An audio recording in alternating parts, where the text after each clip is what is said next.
من وطن الكرامة.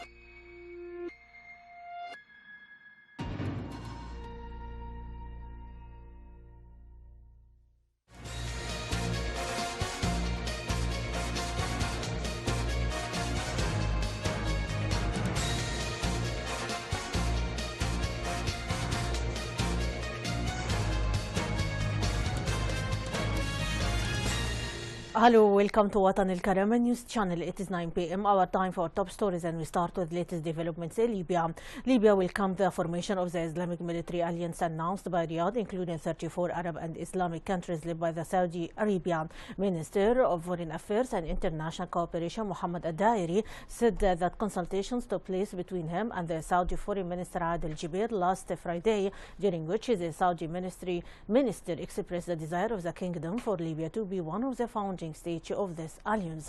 The minister added that it was normal that Libya responds to that, especially that there is a significant challenges representing a common issue for Arab and Islamic countries, that is terrorism represented by terrorist Daesh group and other terrorist groups.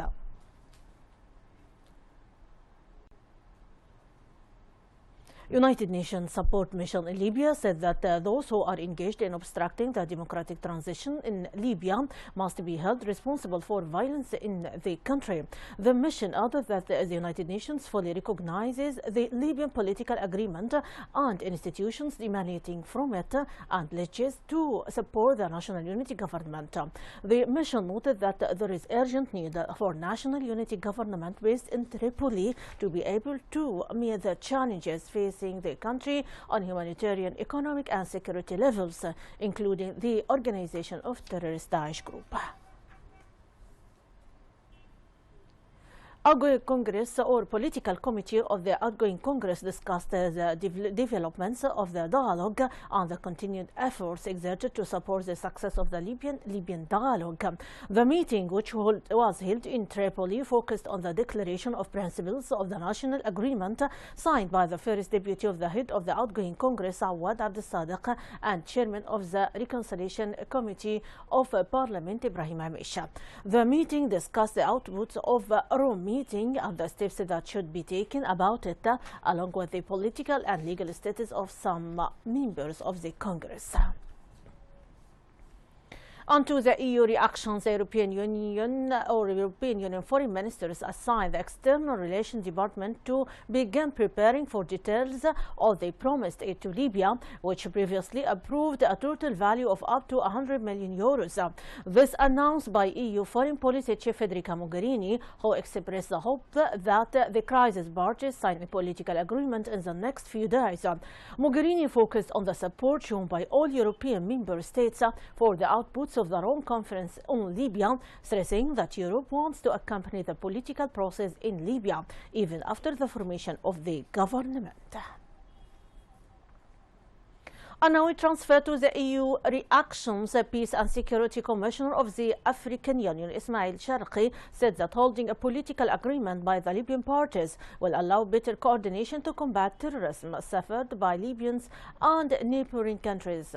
At the end of the seminar of the African police chiefs in Algeria, Sharqi added that the neighboring countries, the African Union and the international community are keen to help the Libyans to overcome the crisis. Onto Boatni District Special Forces member Khalid Hamad Mohammed, following battalion number 36, was martyred after being injured last Thursday in Boatni District in the city of Benghazi.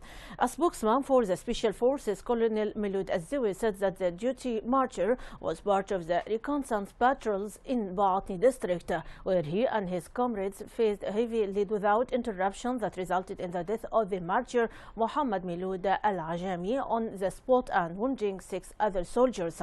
Benghazi and its environs witnessed army confrontations between army troops and terrorist groups, including Daesh.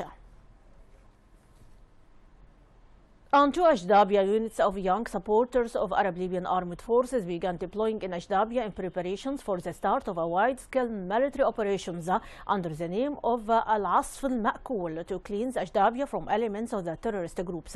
Security sources reported that the operation, led by the commander of the Central Chamber of Operations for the city of Ashdabia, Mohammed Absaid, said the source confirms that the process, including coordination between combat units with focusing on airstrikes to hit the Zentina area, Sultan area, and the desert road positions for terrorist Daesh group. Korean and Turkish companies held responsible for the reconstruction of the city of Derna controlled by terrorist Daesh group.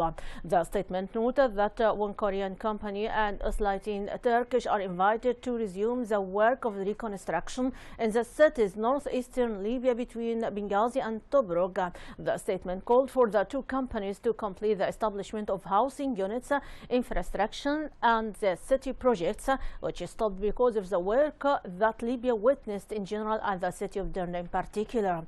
The statement pledged to provide all the protection and security of workers and equipment of companies. The international community is still refusing to provide support to Libya in its war on terrorism by banning the arming of the national army. And now my audience will transfer to the Arab arena. A new Saudi-led Islamic alliance to fight terrorism will share information and train equipment and provide forces if necessary for the fight against terrorist Daesh militants, Saudi Foreign Minister Adel Jubeir said today. Saudi Arabia announced earlier today the formation of a 34-nation Islamic military coalition to combat terrorism, a move welcomed by the United States, which has been urging a greater regional involvement in the campaign against the militants who control swathes of territory in Iraq and Syria.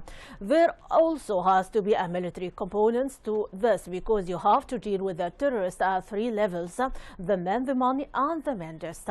The mindest, the men in terms of combat and in terms of military force, the money in terms of removing or stopping the flow of funds and checking the funds from the terrorists, and the third component is the mindset confronting the ideology of extremism, an ideology that promotes the killing of the innocent, which is contrary to every religion, and in particular the Islamic faith, Al-Jubeir told a news briefing in Paris.